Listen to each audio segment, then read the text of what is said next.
Once upon a time, in ancient Greece, there were women called maenads. They were followers of Dionysus, the god of wine, and the most important members of his group called the Thyasis. Maenads were known for their ecstatic frenzy that they achieved through dancing and intoxication. During their wild rituals, they dressed in fawn skins and carried a long stick called thyrsus, which was adorned with ivy or vine leaves. They also wore ivy wreaths around their heads, bull helmets, and often handled or wore snakes to honor their god. According to mythology, Maenads were the mad women who used to nurse Dionysus when he was young. The rituals they performed were strange and often included wild chases through hills and forests.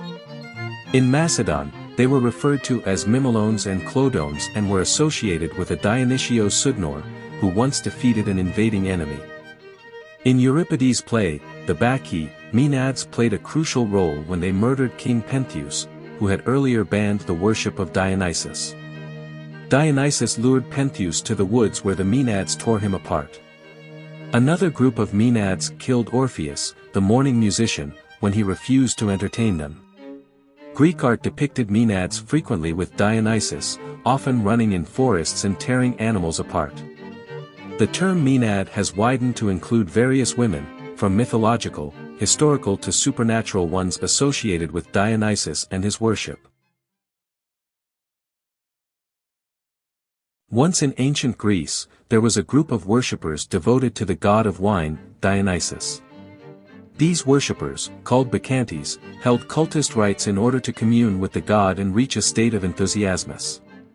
To achieve this, they engaged in maniacal dancing, loud music, and cymbals crashing, all while drinking copious amounts of wine.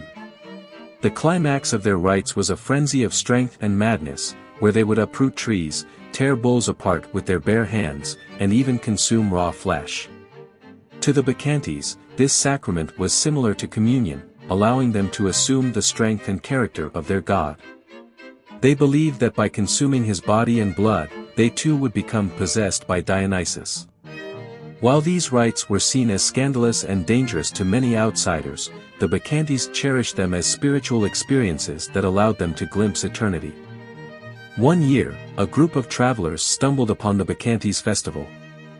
At first, they were terrified by the wild dancing and screaming, unsure of what they had stumbled upon.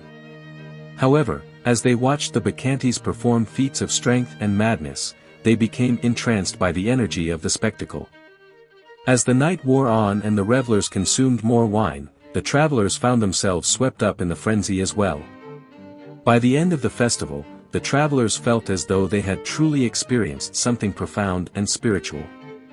They couldn't quite put their finger on what it was, but they knew that they had glimpsed something that transcended their mundane world. As they left the Bacchantes behind and continued on their journey, they couldn't shake the feeling that they had been forever changed by what they had seen and felt. Once upon a time, in a small Asia Minor city, the people sought to establish a Maenadic cult of Dionysus. However, in order to properly do so, they needed the guidance and instruction of professional Maenads. The Delphic oracle advised them to send for 3 professional Maenads from Thebes, who were from the family of Ino, daughter of Cadmus. The Maenads arrived in the city, bringing with them an air of mystery and wildness. They wasted no time in immersing the people in their rituals, which often involved drinking and ecstatic dancing in celebration of Dionysus, the god of wine and fertility. The Maenads were known for their frenzied and wild behavior, often performing ecstatic dances and engaging in violent acts.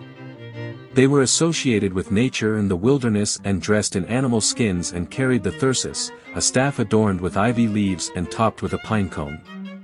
Their devotion to Dionysus often led to violent acts, such as tearing apart animals or even attacking humans. However, their wild behavior and deep connection to their god fueled their passion and made them a powerful force to be reckoned with. The people of the city were in awe of the Maenads and their rituals and quickly established the Maenadic cult of Dionysus. The Maenads continued to lead the people in their ecstatic dances and revelries, and their wild and frenzied behavior became an enduring image in Greek mythology. Even today, the Maenads are celebrated in art, literature, and culture, a testament to their enduring influence and power. Dionysus had always known that returning to Thebes, his birthplace, would not be easy. His cousin, Pentheus, was now the king, and he did not acknowledge Dionysus's divine nature. Neither did his aunt Agave. Dionysus decided to punish Agave severely, and in his rage, he caused her to go insane. In her madness, Agave killed Pentheus and tore him to pieces. After leaving Thebes, Dionysus traveled to Argos, where he faced more opposition. Most women, except for the daughters of King Proetus, refused to join in his worship. In his anger, Dionysus caused these women to go mad, and they ended up killing their nursing infants. He also turned the daughters of King Minyas into bats, as punishment.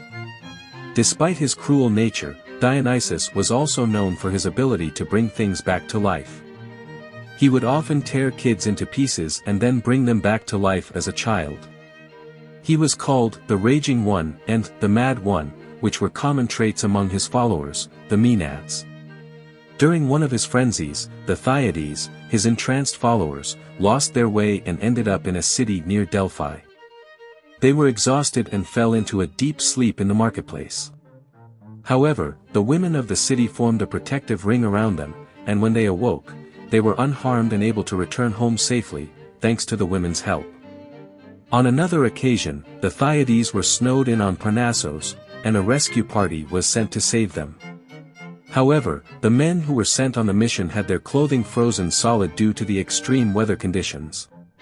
It was unlikely that the Thyades, who typically wore deerskins over their shoulders, were ever dressed more warmly than the men who came to save them. Do you want to explore more Greek mythology stories? Who do you want to see featured next? Subscribe and leave a comment below to let me know. I'll see you in the next video.